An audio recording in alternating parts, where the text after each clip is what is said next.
Today is the day, everyone. This is going to be our last ever video on the 1999 Kawasaki ZX-9R. Now, I've enjoyed every single moment of every day I've had the opportunity to ride this motorcycle. She's given me lots and lots of thrills and lots of enjoyment, lots of satisfaction, and she still has loads of life left. So I hope that the next owner has just as much enjoyment out of this motorcycle as I have. But today we're just going to shoot a short video reminiscing in all the fantastic memories that this motorcycle has given us over the last year and give her a very fond farewell. So let's jump on and let's ride her for the last time.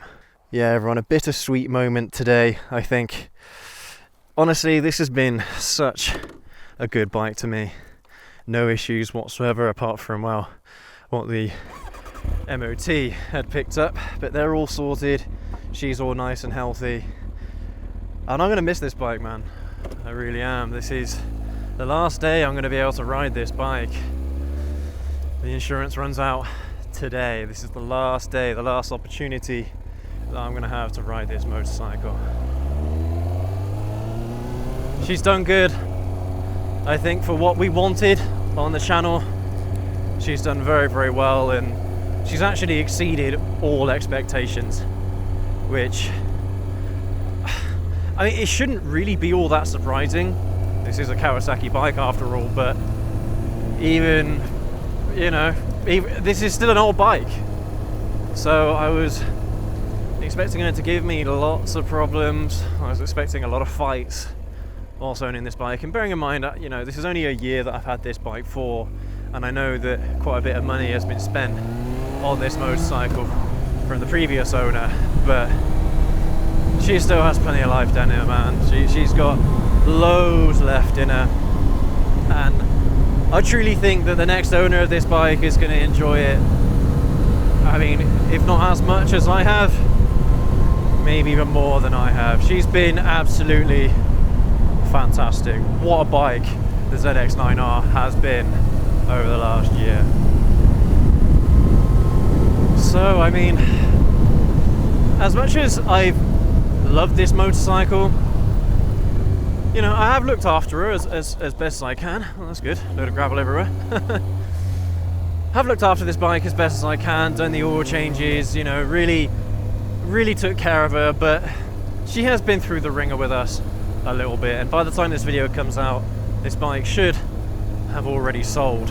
But I don't know what's next for us. I'm not entirely sure what we're going to be looking at next as our new channel motorcycle, but as soon as this bike sells, all the funds are going to be there and ready to go. So yeah, we're going to have a new bike on the channel fairly quickly. And you never know, maybe the first video on this new mystery bike will be out before this video is. I don't know, we'll see. But I mean, honestly, yeah, this bike, a lot of fond memories, man. She's gone through burnout, she's gone through some really poor wheelie treatment. She's been dropped, not hard, but she has been dropped to demonstrate how we can pick the bike back up again. My wife, this is my wife's first ever go on a big motorcycle. There's so much that this bike has given us.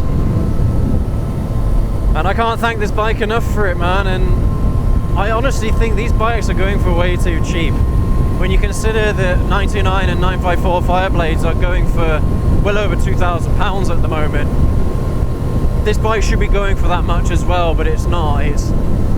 It's going for around about 1,500 quid still. It's going for about the same amount that I originally paid for her, which is, you know, sad, but it is a 25-year-old motorcycle after all. But I would have expected that a motorcycle of this caliber with this much life left in it would be worth a little bit more, but alas, that is the motorcycle market that we live in today.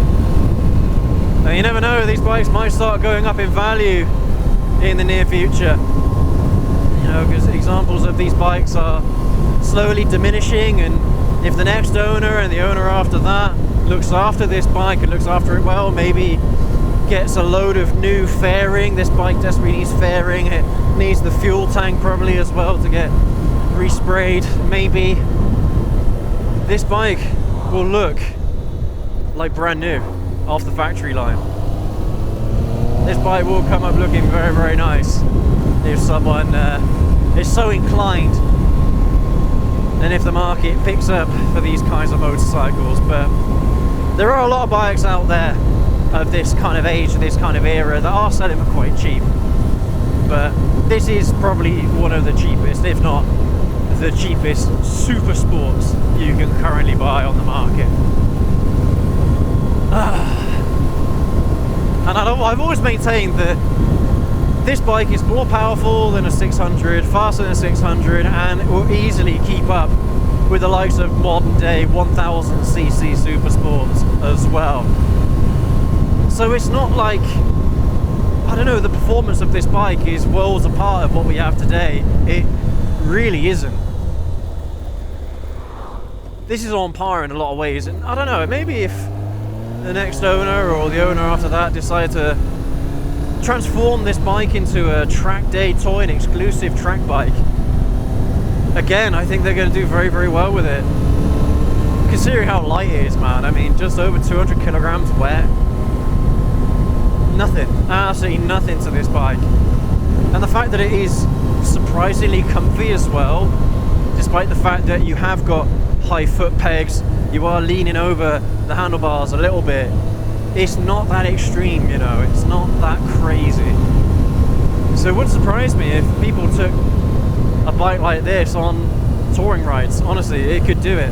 And the seats, because the seats are very, very comfortable despite their age, I think this bike has got a lot to offer even people who aren't really interested in super sports necessarily. They might take one look at this and be like, oh no, it's far too aggressive for me.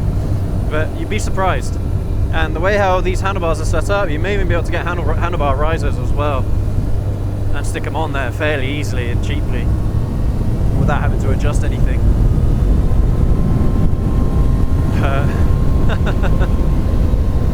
And that's the thing, guys. I mean, over this last year I've been trying to sell this bike as hard as I can because it's been really good. It's been really good to me, especially if you can find an example like this that might be cosmetically in a bit of rough shape, but the engine is good, the clutch is okay, but we know how to fix that now, don't we? We've got a video about that. She might be a good bike, and she might be one of those bikes that you can enjoy for many years. And I had a bit of a chat with the wifey. I really want to keep this bike. Genuinely, I want to keep this bike. She's been so good to us, and I'm going to miss this bike an awful lot. And my wife said, look, if you really like it, then keep it. But I don't have the room for it. Right now, I don't have the room for this motorcycle. At least if I want to get another one for the channel, which I desperately do, because this channel is all about exploration, finding out new things, new bikes, new experiences, and kind of sharing those experiences with you lot. That's what this channel's all about. Oh, dearie me, there's loads of bugs out at the moment.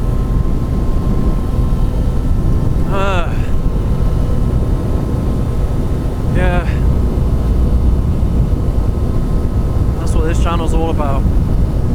Sharing these really positive experiences and showing that these kinds of bikes, despite their rough edges, still have so much left to give.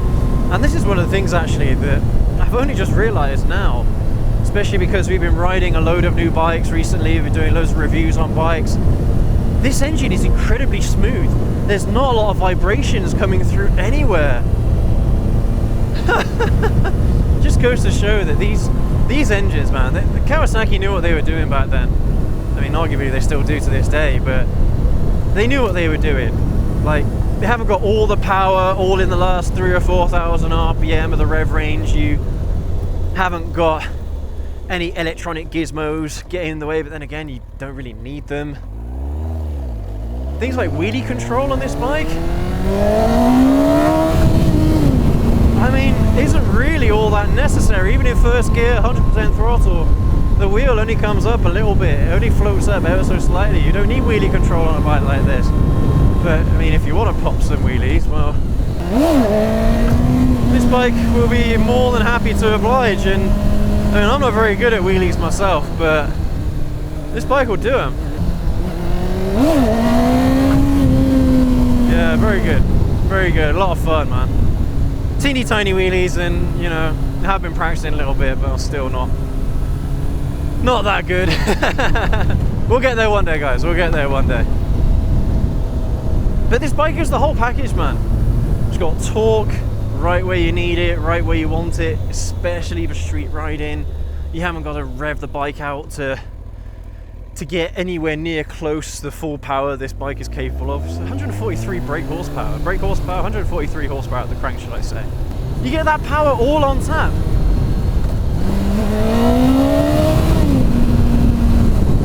Immediately, you haven't got to rev the bike out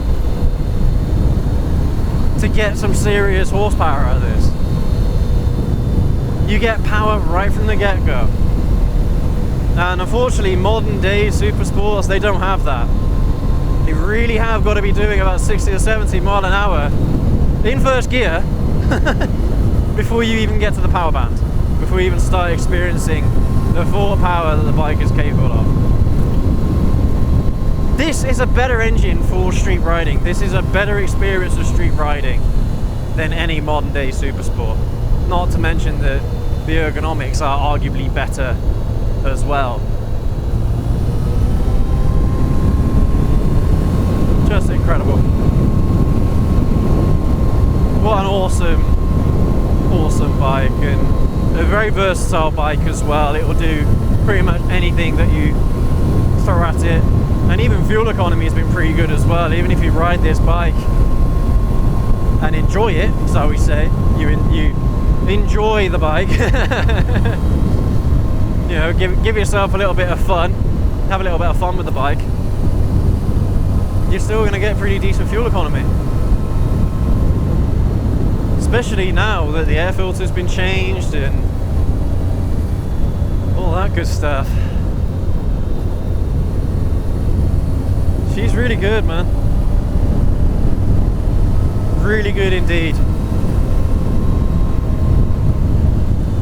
And I'm going to miss this bike, but you guys let me know down in the comment section below kind of what your thoughts have been of the ZX-9R.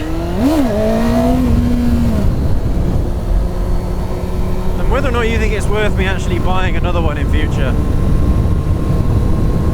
Because even though this is going to be the last video that we do on this particular model, we may do another one. I'm not sure.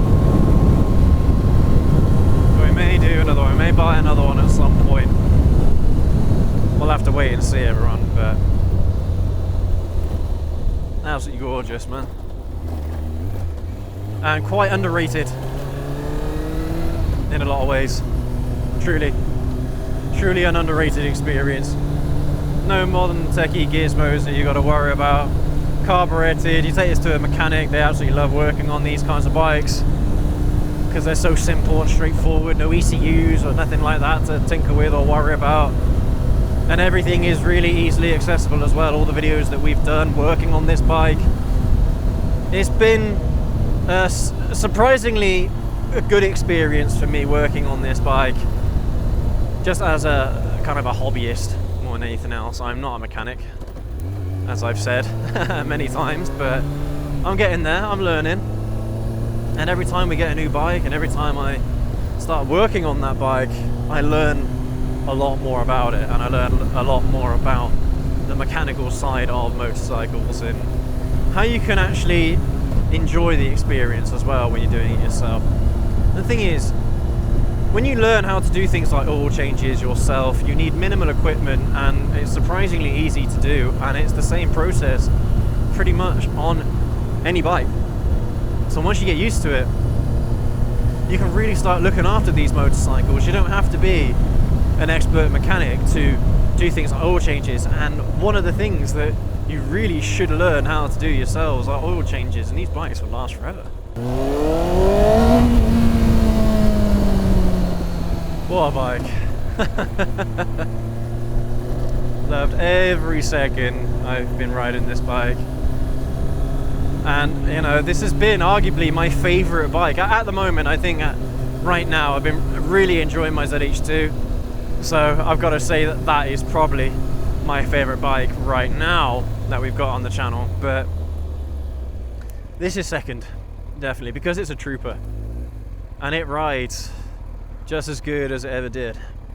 I suppose I should caveat this as well, but by saying that these kinds of bikes, obviously they are a risk, and because a lot of these bikes haven't got any service history whatsoever, or very little service history, you don't really know how they've been treated. You don't really know if you're going to have any major issues with the bike, and that may well happen. But at the same time, you pay £1,500 for a bike like this,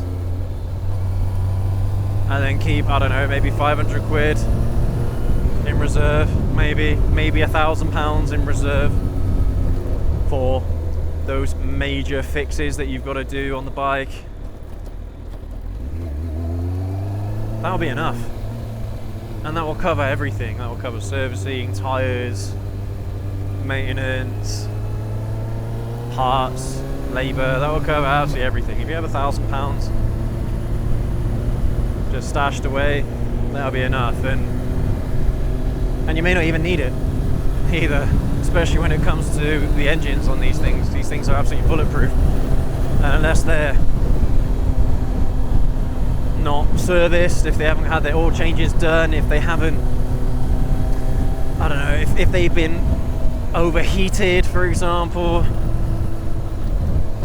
it's things like that that end up killing a motorcycle, and that kills any bike as well, not just reliable ones. But I truly wonder how much mileage a motorcycle like this could get up to if someone were to tour with it, really put the miles in. I wonder.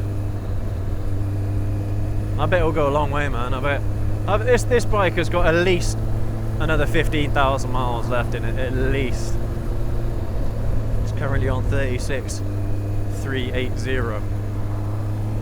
Not a lot of miles, really. For a Kawasaki bike, not a lot of miles at all. But that's the issue, isn't it? It's not just mileage of an engine, it's age and mileage, the combination of the two that ends up killing bikes. So if you put on a load of mileage on the bike and it's like 5 years old, the bike will be absolutely fine. It probably has got a load of life left in it, probably the same amount of life as this bike does right now. But if you don't put the mileage in and you let the bike kind of sit around, not in use or anything like that, then that's, yeah. When it starts getting neglected, I think is when these bikes start dying. And that's what I've tried not to do with this bike. I've tried to seriously engage with it and try and create the best content possible with this motorcycle and use it as much as I possibly can. Because one, it deserves it, but two, that's what keeps these bikes alive. You gotta keep them running, you gotta keep them going, you gotta keep riding them, and just turning them over every once in a while isn't good enough. You actually got to physically ride the bikes, and they'll last a hell of a lot longer if you do. These machines, they need to be used. If they sit around, that's when issues start creeping up. Issues that probably shouldn't have come about. But man, we've had a lot of fun with this bike. We've loved every single minute of it, and I think a lot of you lot have enjoyed every single video that we've released on this bike. And I'm so happy to see that there's a fondness around these bikes, and the same applies to the 6R as well from this era. A lot of fondness around those bikes and a lot of love, and hopefully people like me and you who really appreciate these older bikes will keep them alive and well for a long time yet. 25 years old, this bike. This should get to 45. It should get to its 45th birthday, I think. Especially if it's looked after. Oh man. What a load of fun. Serious load of fun, man. Because again, you get power everywhere throughout the range, not not just in the last 3,000 or 4,000 RPM. You get it all throughout the range. And I don't think this is a big step up over a 600, but it is a nice upgrade over one if you're riding one right now. But a great kind of starter sport, super sport, really, to be honest with you. It's not that crazy, but loads of fun, buckets of fun. Anyway, everyone, let me know what you think down in the comment section below about the Kawasaki ZX-9R and whether or not you think I'm making a big mistake. I might well be, but look, these kinds of bikes, these channel bikes, they're not for me, they're for you. And unfortunately, once I've had a year with them, I'm going to be moving them on. I'm going to be shifting them on to the next person so they can enjoy it thoroughly. Have lots of very, very fond memories with it, just like I have, and just like we all have together. So, but let me know what you think down in the comment section below about, you know, do you own these bikes? Have you bought one recently because of our content? Let me know. Maybe you owned one of these before and you thought, actually, you know what, I really miss that bike. And because they're going so cheap these days, it's a no-brainer, really, in a lot of ways. There's quite a lot of them still lurking around, and that's a good sign, by the way. If there's still a lot of these bikes lurking around and their value is low because there's still lots of them around, that's a good sign that these bikes have stood the test of time.